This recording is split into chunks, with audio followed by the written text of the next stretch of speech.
Futurama. I'm on season 7. This is episode 1 and 2.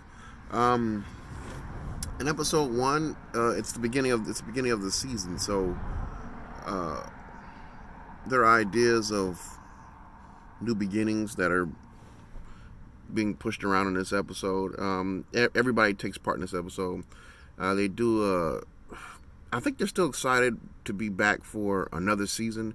The last season was pretty much like a lot of smaller ideas put into like mini series or mini movies, which is pretty cool.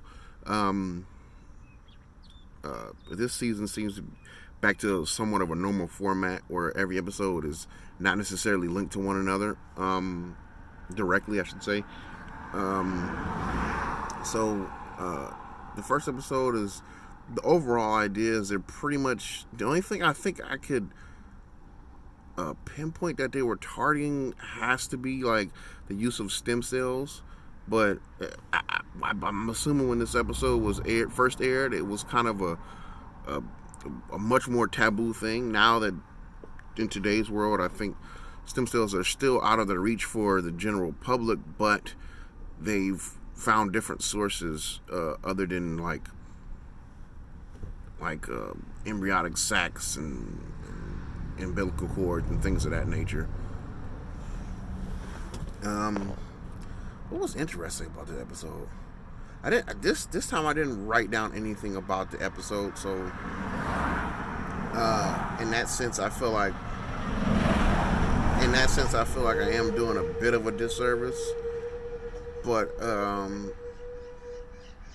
yeah, that's one thing I should do. If I feel like I'm doing a disservice, then I should do more work, right? That makes all the sense in the world. But anyway, um, so it ends. This one starts where the last episode ended. So the last episode ended in a chase by Zap, the recurring character that's commander of all the armed forces of Earth. I really hey, I just got that. So the writers of this show must be anti military because they feel like people at least commanders, or they must have somebody in the writing booth must have served some time in the military because their portrayal of a commanding officer is pretty buffoonish. Hmm. I just got that after watching this series like the second or third time up to this point. I just got that. That's interesting. But anyway, yeah, they're chasing the whole entire cast, and they all wind up, pretty much dying in an explosion. Well, the explosion of the crash, because they crash at the end. Oh, excuse me. But what do I want to say about? Yeah, but the professor, of course, he has all these inventions, and he has one invention where it's like a super stem cells, and he drops the remaining portions of these bodies into the stem cell goo, and then they come out something that looks similar to a vagina, and they're basically reborn. But all in while that's happening, there's an issue with Leela.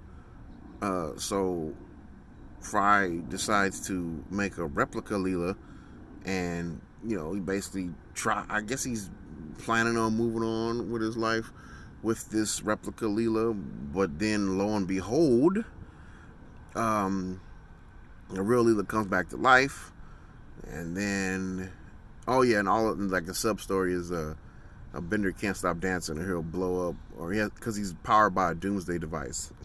So if he stops dancing, he'll blow the whole team up, or he'll blow everybody up.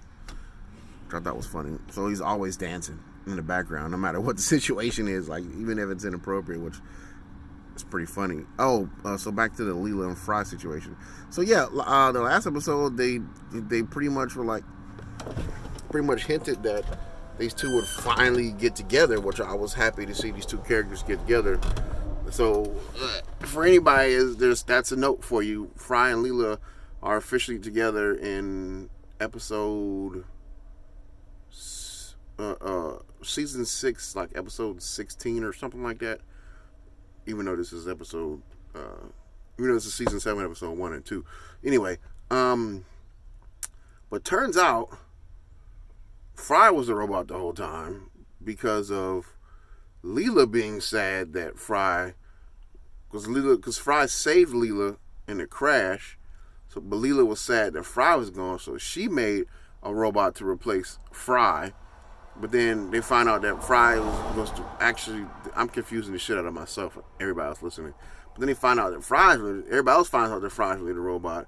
And then, because there's a robot Leela and a real Leela, and then they're trying to figure out which one is which.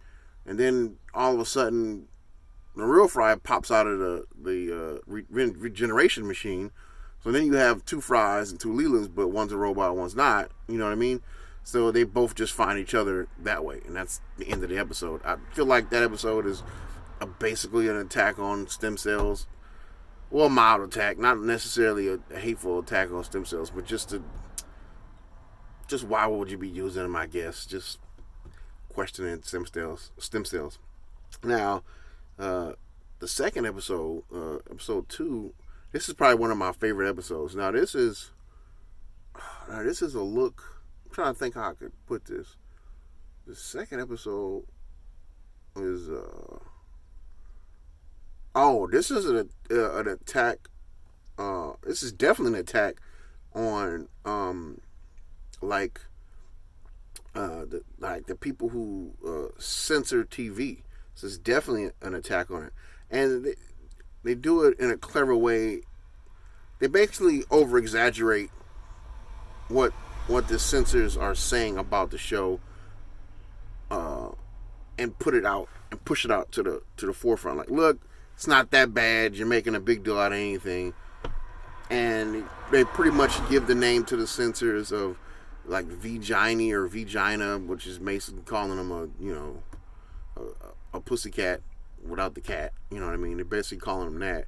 Which I thought was funny. It's all clever stuff, but I do feel like they're put in place in order to kind of like keep things decent. But if you look at other cultures and other advanced cultures, I guess, or first or second world places around the world, around this globe, you find out real quick that things that we consider to be lewd or just outright bad, they're only bad if you make them bad. So if you like praise them or don't give them that much attention, then they won't be so easily considered to be like wrong. Like parts of the human body, it's not wrong to I don't know. It's not wrong to show them. And who am I to just be out here just man, I can't believe it. Who am I to be trying to pick sides and this and that? But I'm kind of with the show on this one. Like, yeah, doesn't really matter. And you know what? It may not even be directly. It may not be a direct issue between the show and the censors. It may just be an overall generalization, which I think is even better because Americans are a little uptight when it comes to certain things. But anyway,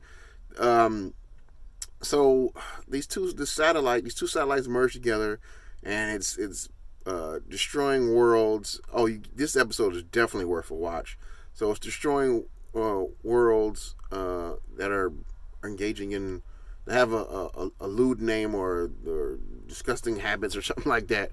It's destroying those worlds. It's coming for Earth, and Leela, of course, volunteers to fly the only plane to go up. And it's a Star Wars reference in here as well, the Death Star, or whatever. It makes this reference to Leela. I'm sorry. Leela decides to volunteer to fly the plane to destroy the thing. So she goes up there, but Zap, of course, wants to come in on it too. For some reason, she agrees to it. They both fly up there and try their best to destroy it, but they get figured out because although the ship is invisible, they're not invisible, so they can be seen when the ship's flying. Boy. So they barely make it out of there, but then they wind up crash landing on a strange place. And one thing they never explained is why the snake was talking. Because come to find out, they're actually on Earth the whole time, and Zap pretty much manufactured the whole event just in just in order to have relations with Leela, and it almost worked. But then at the end of it, they wind up doing it anyway because the world killer was like, well, if you guys don't consummate your relationship, then I'm going to destroy Earth. And she's like nonchalant about it. It's like, come on, let's get it over with. I got to go home and do laundry. I'm like, wow. That's speaking on something really, really.